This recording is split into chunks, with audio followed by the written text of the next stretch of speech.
दिल्ली के जंतर मंतर पर NEET paper leak समेत के कई मुद्दों को लेकर कई दिनों से छात्र जो है वो विरोध प्रदर्शन कर रहे हैं। तब पुलिस की ओर से काफी बेरहमी से इन प्रदर्शनकारियों पर छात्रों पर लाठीचार्ज किया गया था, जिसे लेकर पूरे देश में विरोध नजर आ रहा है। तब यह खबर सावली से सामने आ रही है, जहां के वकील मंडल की ओर से भी इस मामले में उग्र विरोध जताया गया है।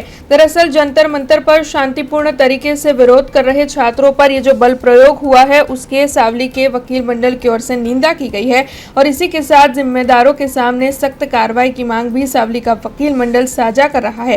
तो वहीं छात्रों को न्याय मिले, ऐसी मांग भी सावली के वकील मंडल की ओर से उठाई जा रही है। तब सावली वकील मंडल के होद्देदार और सदस्य प्रांत अधिकारी और मामलतदार को आवेदन पत्र देने पहुंचे थे और इस दौरान उनकी ओर से छात्रों के हित में केंद्र सरकार सही कदम उठाए, ऐसी मांग भी साझा की गई थी। दिल्ली खाते नीट पेपर जे फूटी जाय छे ते बाबते विद्यार्थीओनुं जे आंदोलन हतुं તે આંદોલનમાં તેમને ફ્લેગ માર્ચ કરી અને આવેદનપત્ર આપવા માટે એ ફ્લેગ માર્ચ દ્વારા જતા હતા સંસદ ભવન તરફ, ત્યારે વિદ્યાર્થીઓ પર જે લાઠીચાર્જ થયો અને વિદ્યાર્થીઓ પર જે દમનગીરી અપનાવવામાં આવી એ ખોટી અપનાવી છે અને તેના સંબંધે મામલતદારશ્રી અને પ્રાંતશ્રીને સાવલી વકીલ મંડળ તરફથી આવેદનપત્ર આપવામાં આવેલું છે।